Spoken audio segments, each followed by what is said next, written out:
हाँ जी, बिस्मिल्लाहिर्रहमानिर्रहीम, अस्सलाम वालेकुम। स्पोर्ट्स राउंड अप की आज के एपिसोड के साथ मैं हूं आपका होस्ट अली रज़ा। सामाईन कराम, आज पाकिस्तान और बांग्लादेश के माबैन ट्राई नेशन सीरीज़ का आखिरी लीग मैच खेला गया। बांग्लादेश ने पहले बैटिंग करते हुए 173 रन्स पोस्ट कर दिए, जिसमें शाकिबुल हसन और लिटन दास ने बेहतरीन इनिंग्स खेली। एक ने लिटन दास ने 42 बॉलों पर 69 रन्स की शानदार इनिंग्स खेली, जबकि शाकिबुल हसन ने 42 बॉलें ही खेलते हुए 68 रन्स की इनिंग्स खेली। इसमें जो स्ट्राइक रेट्स की बात की जाए तो लिटन दास का स्ट्राइक रेट आलमोस्ट 164 था और शाकिबुल हसन का स्ट्राइक रेट आलमोस्ट 162 से कुछ ऊपर था। ये टारगेट बहुत अच्छा था अगर ये देखा जाए कि पाकिस्तान का जो बॉलिंग लाइनअप है वो बहुत ही स्ट्रॉन्ग है, तो इसके अगेंस्ट ये बांग्लादेश की एक अच्छी कदरे बेहतर कारकर्दगी थी बैटिंग की अगर उनकी बात की जाए तो। जी ये टारगेट था हम चेस करने के लिए आते हैं बाबर आजम और मोहम्मद रिजवान, और एज यूजुअल जो उनकी अप्रोच है उसी से वो उसको लेके चलते हैं। देखें, अब बात यह है कि पाकिस्तान ये मैच जीता है, पाकिस्तान ये मैच 7 विकेट से जीता है, लेकिन पाकिस्तान ने ये टारगेट सिर्फ एक बॉल पहले चेस किया है, एक बॉल पहले। चले मैच की कहानी मैं आपको बताता हूँ। अब फिर मैं आपसे पूछूंगा कि आया इस जीत पे हमें खुश होना चाहिए, क्या सब कुछ ठीक हो गया है? अब जी जो इनिंग्स का आगाज होता है, रिजवान और बाबर आजम ये दोनों, रिजवान तो ऑलमोस्ट रना बॉल ही खेल रहे थे, बाबर कुछ जो है वो 120 के स्ट्राइक रेट से शुरू में पावर प्ले में खेल रहे थे। तो पावर प्ले में हमारा स्कोर था 6 ओवर्स में 46 रन और कोई विकेट नहीं।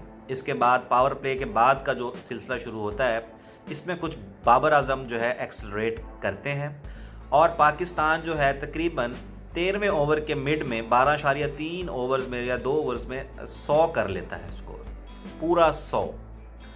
और 12.13वें ओवर में ही बाबर आजम आउट होते हैं। ठीक है जी, और बाबर आजम ने जो स्कोर किया है वो मैं आपको एग्जैक्टली बता देता हूँ।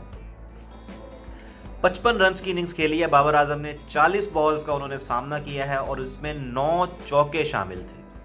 बाबर आजम का जो स्ट्राइक रेट था वो तकरीबन 138 था, जो कि एक्सेप्टेबल है, ठीक है। मोहम्मद रिजवान उस टाइम तक रना बॉल खेल रहे थे, यानी कि 100 के स्ट्राइक रेट से वो खेल रहे थे। जब बाबर आजम आउट होते हैं तो अब आप देखें कि जिस टीम के ओपनर्स आपको 100 का जो है ओपनिंग स्टैंड दे दें in chase of 174 against the weak bowling line of Bangladesh, और फील्डिंग भी उनकी बहुत माठी है। आज भी जिस तरह उन्होंने मिस फील्ड की है और एक रिजवान का 11वें ओवर में कैच छोड़ा है, वो सिटर था, वो बहुत ही आसान कैच था जो सैफुद्दीन ने कैच छोड़ा है।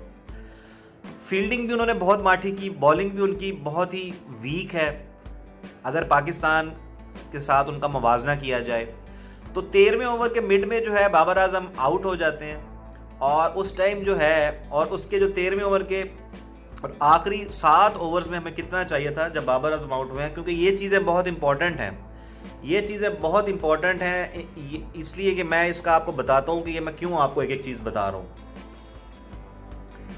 अब आप देखें कि बाबर आजम आउट हो रहे हैं 12.3 ओवर्स में, बाबर आजम जो है अपनी विकेट उनकी वो आउट होते हैं।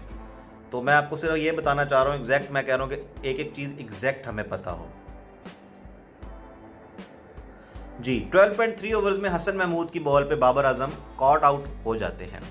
अब जी उसके बाद इस ओवर में हैदर अली आते हैं और अगली एक बॉल खेलते हैं, दूसरी बॉल पे एक बड़ा बेहतरीन बॉल अच्छी थी वो हसन महमूद की तरफ से, और वो यॉर्कर लेंथ बॉल थी जिसको बल्ले के नीचे से निकल गई हैदर अली की, और हैदर अली बोल्ड हो जाते हैं।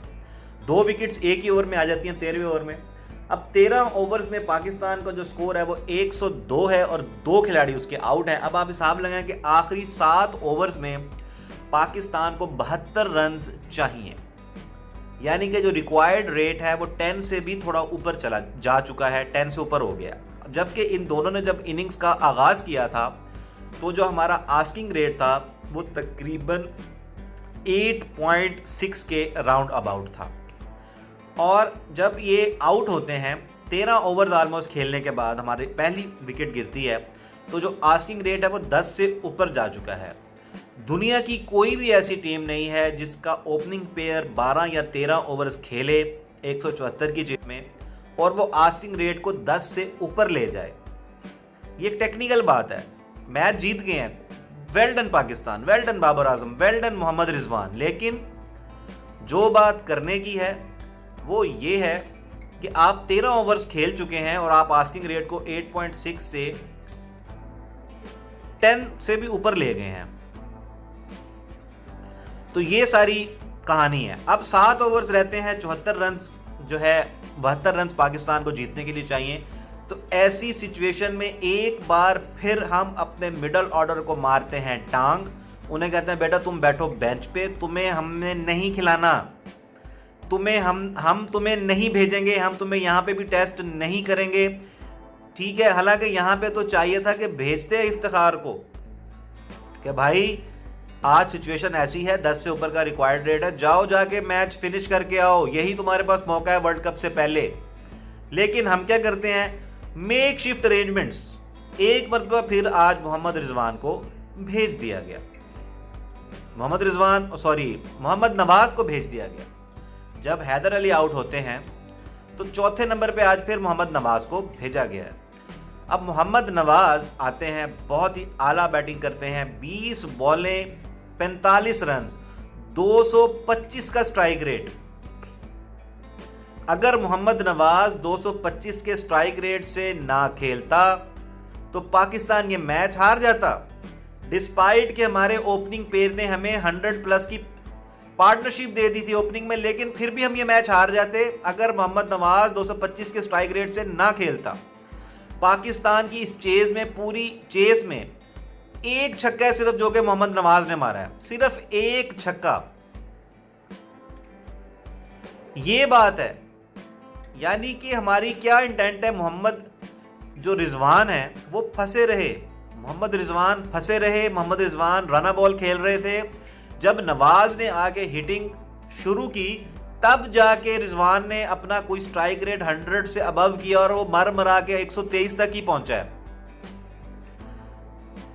123 तक वो पहुंचा और वो बंदा आउट भी सेकंड लास्ट ओवर में जाके हुआ है। क्यों? क्योंकि उस टाइम भी उससे हिटिंग नहीं हो रही थी, डॉट बॉलें खेल रहा था, डॉट बॉल्स खेल रहा था। एक बंदा जो 54 बॉल्स खेल चुका हो वो कैसे सेकंड लास्ट या आखिरी ओवर्स में जाके डॉट बॉल्स खेल सकता है? Could you imagine? ये बात हो रही है। हम जीत गए हैं, खुश हो जाए, भंगड़े डालें, ठीक है जी, हम जीत गए हैं, बांग्लादेश को हमने 7 विकेट से हरा दिए। मेरे भाई ऐसा कहीं नहीं होता। ये क्यों मोहम्मद रिजवान और बाबर आजम जो है वो अपने मिडल ऑर्डर पे ट्रस्ट क्यों नहीं कर रहे? और अगर वो खेल भी रहे हैं तो भाई फिर फिनिश तो करो ना, फिर फिनिश तो करो 17-18 ओवर्स में। आप वो मैच भी एक बॉल पहले जीत रहे हैं, वो भी मैच फंसा लिया आपने। गंदी फील्डिंग की बांग्लादेश ने, इंतहाई गंदी फील्डिंग की, जिसकी वजह से उन्होंने कम से कम 10 से 12 रन मेरे हिसाब से एक्स्ट्रा आपको दे दिए, गंदी फील्डिंग की वजह से। मोहम्मद रिजवान ने आज जो है वो जो इनिंग्स खेली है, 123 के जो स्ट्राइक रेट से मोहम्मद रिजवान ने इनिंग्स खेली है। अब मैं आपको उसमें उनकी बाउंड्रीज का काउंट बता देता हूं। मोहम्मद रिजवान ने 56 बॉलों पे 69 run, 56 balls he faced and he scored 69 runs with a strike rate of 123.21 and he hit only 4 boundaries. सिर्फ 4 चौके लगाए हैं मोहम्मद रिजवान ने 56 बॉलें खेल के। क्या कह सकता हूं मैं इस पे?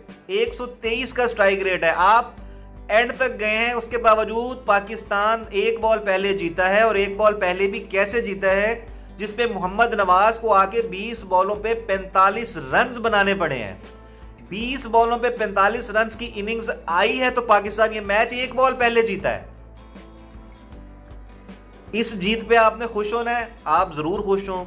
आप जो है थम्स अप दें बाबर को भी, रिजवान को भी। बाबर पोस्ट मैच में कह रहा है जी मैं तो बड़ा खुश हूं, टीम बहुत अच्छा परफॉर्म कर रही है और जीत होती है चाहे वो जैसे भी आए, और मैं बहुत सेटिस्फाइड हूं अपनी टीम से, और फलां फलां फलां बस। और जो भी बस कोई वही पुरानी घिसी पिटी बातें। जर्नलिस्ट भी जो हैं वो भी कोई सवाल नहीं रेज करते कि भाई ये मिडिल ऑर्डर को फिर घर भेज दो ना, मिडिल ऑर्डर को टीम से निकाल दो और सारे बॉलर भर्ती कर लो, क्योंकि आपने तो तय कर लिया कि आपने चौथे 5वें पे शदाब और रिजवान को ही, शदाब और नवाज को ही भेजना है। तो मिडिल ऑर्डर को घर भेज दो। आपने ये पूरी सीरीज जाया कर दी। आपने इस पूरी सीरीज में भी अपने मिडिल ऑर्डर को एक्सपोज नहीं किया कि भाई न्यूजीलैंड की कंडीशंस में जाओ, देखो, खेलो, समझो और फिर अपने आप को, अपने जो प्लान्स हैं उसको एग्जीक्यूट करो। क्योंकि आपने क्या शादाब और रिजवान को भेजना है चौथे पांचवें नंबर पे वर्ल्ड कप के अंदर ऑस्ट्रेलिया में? मैं देखता हूं कि वो कैसे वहां रन करते हैं। और भाई ऐसे नहीं मिलेगी आपको, ना ऐसी पिचेस होंगी, वहां पे ट्रू बाउंस आता है, बाउंड्रीज भी बड़ी बड़ी हैं। ठीक है, आपने पूरे का पूरा ये टूर्नामेंट जो ट्राई नेशन हुआ आपने जाया कर दिया। आपने अपना मिडिल ऑर्डर यहां पे भी एक्सपोज नहीं किया, आप छुपाते रहे। खुशदिल शाह को आपने वैसे ही नहीं खिलाया, ना आपने इफ्तिखार को सही तरीके से यूटिलाइज किया, ना आपने हैदर अली को सही तरीके से यूटिलाइज। चलो आज आपने उसको ऊपर भेजा, बॉल अच्छी पड़ गई, मैं आज उसको कुछ नहीं कहूंगा, अच्छा यॉर्कर था 140, वो एक ही बॉल थी जो उसने 140 प्लस में किया, वो यॉर्कर अच्छा था, वो बोल्ड हो गया, कोई बात नहीं। ना आसिफ अली को प्रॉपर कुछ भी नहीं। मेरे हिसाब से ये नील बटन नील है ये सीरीज, और हमने बिल्कुल ये मौका जाया कर दिया है और हमने मिडिल ऑर्डर को एक्सपोज नहीं किया। हम बांग्लादेश जैसी वीक बॉलिंग और वीक फील्डिंग साइड के अगेंस्ट भी 174 का टारगेट एक बॉल पहले चेस कर रहे हैं, जिसमें हमारे ओपनर्स का 100 रन का ओपनिंग स्टैंड भी मौजूद है। उसके बावजूद एक बंदे को आके मिडल में 20 बॉलों पे 45 रन 225 के स्ट्राइक रेट से खेलना पड़ रहा है, तब जाके हम ये मैच एक बॉल पहले जीते हैं। तो इस पे अब मैं तालियां बजाऊं? ठीक है जी, ये तालियां बजा देता हूं मैं, बहुत अच्छे, well done Babar, well done Rizwan, हमारी टीम जबरदस्त है, हम बेहतरीन क्रिकेट खेल रहे हैं, हम बिल्कुल मॉडर्न डे क्रिकेट खेल रहे हैं, हमारे सामने तो कोई भी टीम आ जाएगी हम उसको लिटा देंगे। ठीक है, अगर ये बातें करके हमने अपने आप को एक टेम्परेरी सी वो जो मेक शिफ्ट अरेंजमेंट्स का पाकिस्तानी टीम को शौक चढ़ गया ना, ठीक है, हम मेक शिफ्ट हैप्पीनेस एक्सेप्ट करते हैं कि ठीक है यार मैच तो जीत गए हैं ना, ठीक है जी मैच तो जीत गए हैं ना, मैच जीत गए हैं, खुश हो जाएं। लेकिन जो सच है वो सच है। कोई भी जी शऊर जो क्रिकेट फैन है, जिसको क्रिकेट की थोड़ी सी भी एबीसी समझ में आती है, वो इस जीत पे खुश नहीं होगा।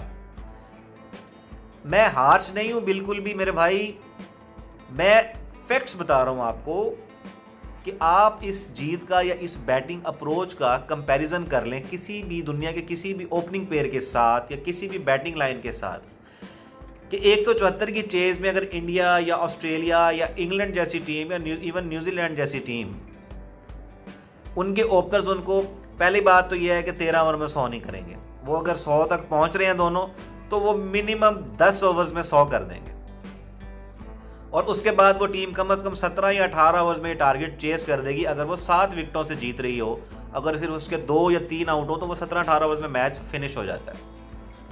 और आगे बॉलिंग लाइन में तो देखें ना, अगेंस्ट बांग्लादेश चले, हम मिसाल दे रहे हैं ना, तो मैं ये नहीं कह रहा कि इंग्लैंड ऑस्ट्रेलिया का मैच हो, नहीं, आप ये जो इंग्लैंड ऑस्ट्रेलिया इंडिया न्यूजीलैंड है, ये अगेंस्ट बांग्लादेश की बात कर रहा हूँ, और सिनेरियो ये है कि 100 रन का ओपनिंग स्टैंड भी ओपनर्स ने दे दिया है, तो मैच कैसे फिनिश होगा?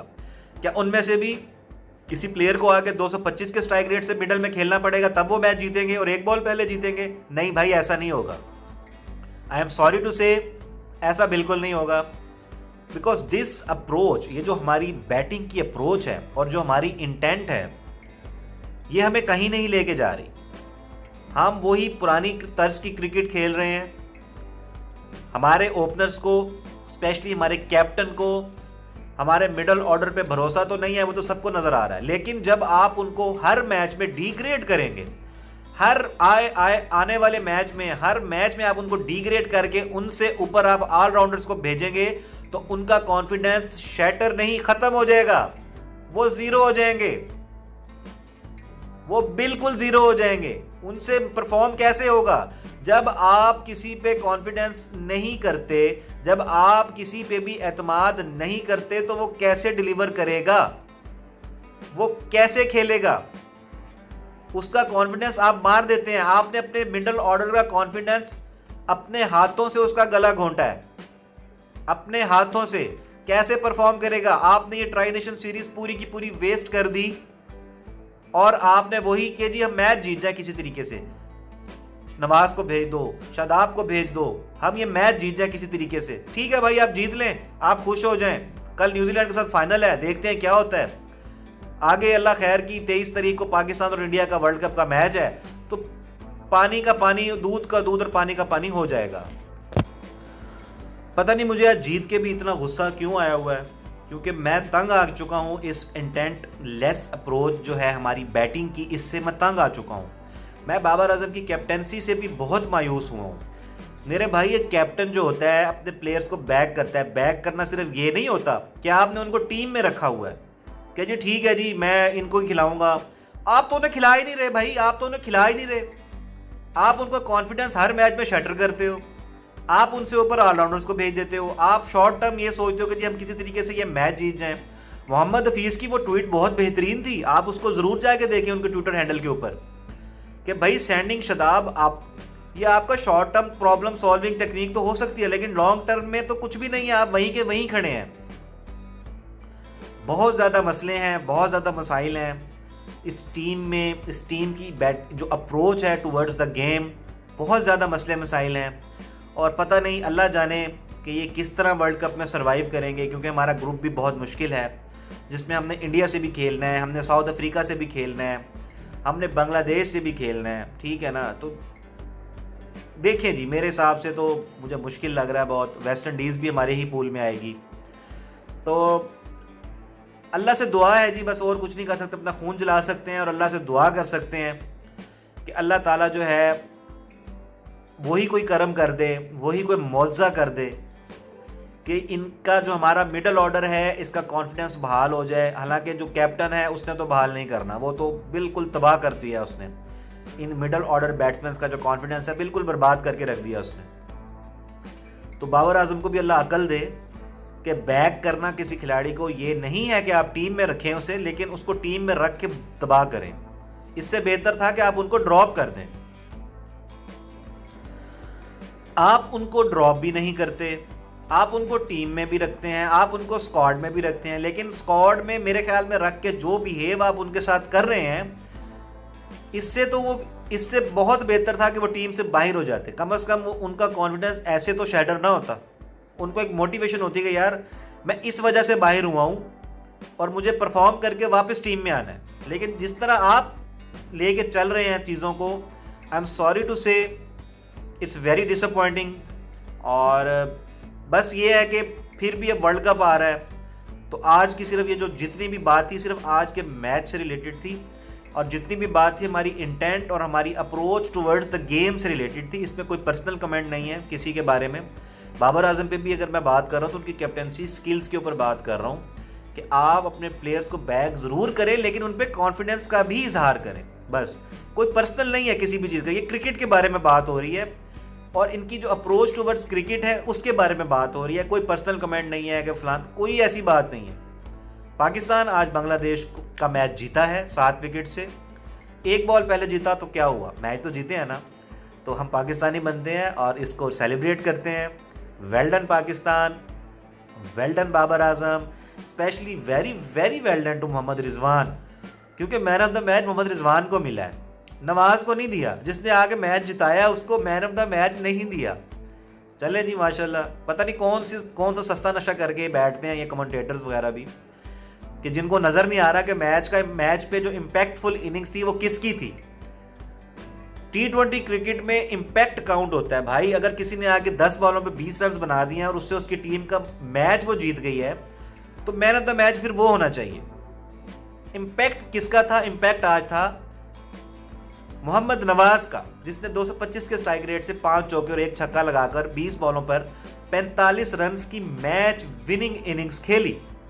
लेकिन हम खुश हैं, पाकिस्तान ये मैच जीता है 7 विकेट से, और बांग्लादेश अपने अनफॉर्चुनेटली चारों मैचेस हार गया। और बांग्लादेश की क्रिकेट भी पता नहीं कहाँ जा रही है, समझ से बाहर है कि सियासत है या टीम में एका नहीं है।